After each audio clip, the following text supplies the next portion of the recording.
everyone. This is Adlane Fellah, Chief Analyst at Maravedis. I'm happy to welcome you today to a new episode of the Industry Leaders and Industry Shakers. Today, we have the pleasure to welcome Jeff Gavlinski, who's the CEO at Mountain Connect. Hello, Jeff. How are you today? I'm good. How are you, sir? I'm excellent. It's great to have you. And by the way, folks, please don't forget to subscribe, share the content with your colleagues, your peers, to help us continue providing you this great content. So, Jeff, you recently had the Mountain Connect event 3 weeks ago. Can you give us high-level key takeaways from the show? Yeah. So, like the last few years, BEAD sort of dominated our agenda. We also had Brooke Donnellan, Chief of Staff for NTIA. I did a fireside chat with her on what people could expect out of BEAD in the near term. So we had a very open and honest discussion about the state of BEAD and what people could expect in the near term with all the new changes from the new administration. I think there's a lot of discussion around wireless technologies as well. And of course, satellite has always found its way in there, and what to do with non-deployment funding. So in the original portion of BEAD, states could utilize funds that were not used to build networks. Any funds left over, they could use that for other infrastructure. So it's not clear what the new administration is going to do with non-deployment funds, whether they're going to claw that back or they're going to allow states to spend it on other infrastructure. And I suppose if you know anything about AI, you know that we need to build infrastructure from the core leading to the edge to support AI. So really what I'm talking about is internet exchange facilities. And as you probably have read recently, a lot of new data centers are being constructed, which means we also need additional fiber to be built. Yeah. Okay. How was your agenda organized in those 3 days? So the first day is a pre-conference day. We tend to have workshops on that first day. So workshops in the afternoon, it's also a time for exhibitors to set up. And then I also have a golf tournament. And then the following morning is when really the bulk of the agenda is put into place, starting with the general sessions and going throughout the day through our various tracks that we have. We have a blended agenda. How this works is we open up our conference for abstracts, right after the holidays are over. So I reserve a larger portion of my agenda to abstract submissions.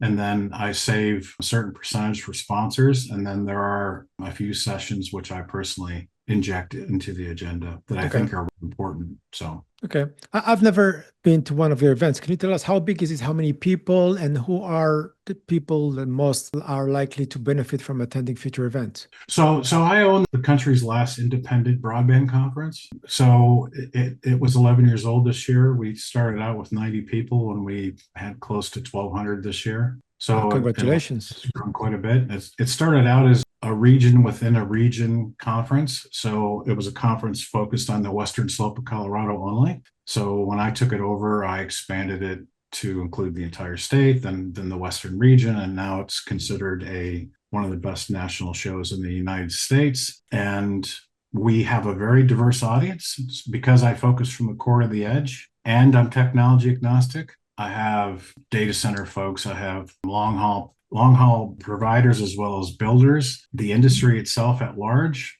so carriers, ISPs, WISPs, satellite companies. Last year we were the first telecom conference to feature an actual speaking session by Starlink. So it was the first time in the broadband industry that they had presented at a show. So they chose my show. So, and then of course once you get away from the industry and the technology, we have federal, state, local, regional governmental entities, economic development, school districts, healthcare.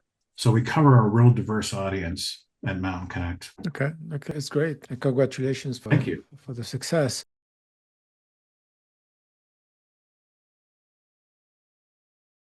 Hi, everyone. This is Adlane Fellah, Chief Analyst at Maravedis Research. I'm very excited today to present to you our new MDU Connectivity Research annual subscription service for 2025-2026, starting Q4 2025. The service comprises a number of deliverables, starting with the quarterly research reports focusing on each of the sub-segments composing the MDU market. Each quarterly research reports will be followed by a client-only analyst briefing to answer any questions you may have. Optionally, you can also get access to 2 Maravedis Market Score reports, one dedicated to MSPs and the other to wireless LAN vendors, that are combining information from NPS score and market sentiment. Those are very unique because they're specific to MDU, and information is coming from online service from the market. And finally, you get access to ongoing support throughout the year with me. Thank you very much for your attention, and I look forward to answering any further questions. One theme that I've saw on the agenda was community development and financing. What can you tell us about that? Well, community development has been a track that's been on my agenda for probably 8 years. I think it's important to keep conversations rooted at the local level. So, we're there to help the tier 3 and below ecosystem. So we need to have more community-based conversations. And I think what's interesting about financing today is, and we'll see how this shakes out in BEAD, but how are people, for example, this is one great example, how are people managing matching funds for BEAD? So is this equity they're taking out of their business, or are they seeking other funding sources to get their matching funds for BEAD? So it's the financial constraints that were put in by the Biden administration were loosened in the Trump administration. So things like letters of credit aren't as strategically important as they once were. They also handcuff smaller providers, and it made getting access to funds to support the matching portion very difficult. So, and I think over the last 2 or 3 years, with the amount of money that's come into this industry via BEAD, we've seen a lot more private equity get involved in telecom than we have in probably 7 years, I think. Okay. Is that a good thing? So it is a very good thing. And we obviously need private equity to support what we're doing. So holistically. Okay. So let's dive into the tech stack now. Obviously, BEAD has privileged, as you said earlier, fiber expansion in the past. There are alternatives out there, fixed wireless access. There's CBRS.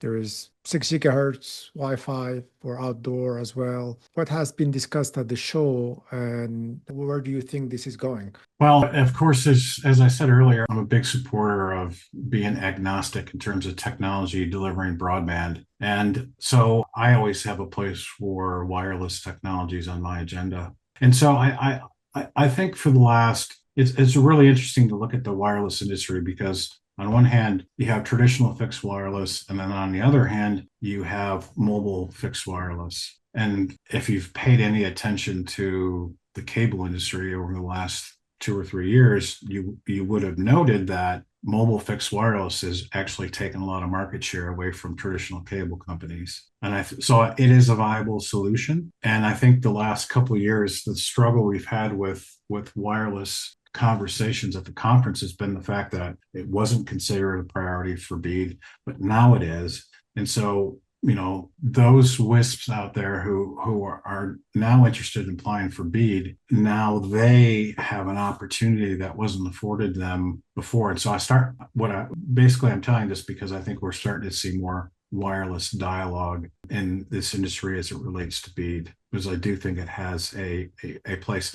I spent the better part of 11 years down in Durango, Colorado, which is in the southwest part of the state. And I started Colorado's first regional local technology planning team. And the initiative behind that was to take our 6 counties and the towns that were encompassed within that regional footprint and utilize broadband as a way to improve our economic development initiatives, but basically through broadband. And there's an old saying that you build fiber as far as you can that is financially feasible, and then you extend wirelessly until such time that you can extend that fiber out. And this was a very mountainous area of Colorado, and I think this is part of the struggle initially, that we spent so much time and so many marketing dollars on a fiber first approach. And now it's been opened up, and I think it allows for more players to enter in and bid on BEAD projects and serve customers the way they're supposed to be served. And, the criticism for wireless technologies is that it is not as sustainable as fiber, but I would argue that nobody knows where we're going to be at in 5 years with wireless technologies, because wireless technologies don't stagnate, they innovate. So I'm curious to see how wireless technologies innovate over the next 3 to 5 years. Yeah, I mean, definitely there's always been, this misconception that WAR is not fast enough, but I think that it does reach multi-gig speeds. It has been for a while actually in a line of sight environment. One fun thing we did at the conference was I moderated a keynote, and it was the final keynote of the conference. And I had six very, very well respected thought leaders from the industry sit on a panel. All of them had signs. And on one side of the sign was the word agree. And on the other side, excuse my French, it said bullshit. And so I would use, I started out by using 4 or 5 statements. The industry has spent a lot of time marketing around the last 5 years, and I had them vote, but I also had the audience vote as well, agree or BS. And then I asked questions of the panel, and then I would pick 2 panelists, and then I would let the audience vote on their answer. And I think one of the questions, and one of the things that we're not very good at is separating reality from perception. And what I mean by that is, if you actually look at consumption numbers, even during peak hours, people are not consuming as much as we would like them to think they are. So in other words, that opens the door for other technologies, because if you look at actual consumption numbers, people are not using as much capacity or don't have the need for as much capacity as we would market to them, if that makes sense.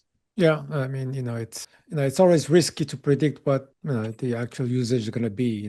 Remembering famous phrases by Bill Gates that nobody's going to need more than, I don't know, 120K or bits per second. But it will, I guess, reach a limit at some point. A physical limit of what people can actually consume, or things, of course. Yeah. So putting the technology aspects aside for a second, another aspect of the conference was a discussion around the workforce, the permits, and other delivery risks. I know that, there's been some word around, there's not enough workforce around to actually build those networks. Was that discussed, and what came out of those? Well, as you probably know, in the telecom industry, we have an aging industry. So over the next 3 to 5 years, a lot of subject matter expertise is going to retire out of the industry. And we're going to lose a lot of that subject matter expertise that these people are leaving with. And so how do we backfill that? And I think one of the things that we are trying to figure out as a collective in the industry is, how do we make telecom a more appealing pathway for younger people? We need an injection of younger people in this industry. But I do think in the near term, it's going to cause some issues with construction, for sure. Construction and engineering, those are 2 areas that are going to be hit hard by this. The fact that we don't have enough backfill, we don't have enough to service all of the BEAD projects, quite frankly. And with a shorter window, we have 4 years to complete the builds within the BEAD guidelines. I think it's going to be a challenge to get there, given that there are other projects that are in motion or will be in motion parallel to BEAD. So I think it's a huge challenge. And I think, the Fiber Broadband Association has been working with a couple of community colleges around the country, specifically in North Carolina, to address this. But I think we still have a severe shortfall. Yeah, they mentioned that during the interview with the FBA, doing some exciting stuff among young people. So last question, a new decade, a new beginning. What should we expect at your event next year? So next year, I'm making a lot of changes. Without giving away too much, my focus, as it has been for the last year, is what can I learn from other events outside of the telecom industry? So I've been going to what are considered the best of in other industries in terms of events, and trying to not only see what other events are doing, but also to form some partnerships and alliances with other bigger event organizers, because I do feel like there's a better way of facilitating a conference. And so next year, what you're going to see is that I'm going to focus my attention on not so much lead capture, but pipeline value creation for my sponsors and exhibitors, especially. But I think it's a 2-way street. So if you have the right sponsors and exhibitors, and you bring in the right people who need help, I think it's a win on both ends. But that requires a change to the logistics of the conference, and also also requires a change in how you approach your strategy around networking. So there's going to be more of a focus on strategic networking next year.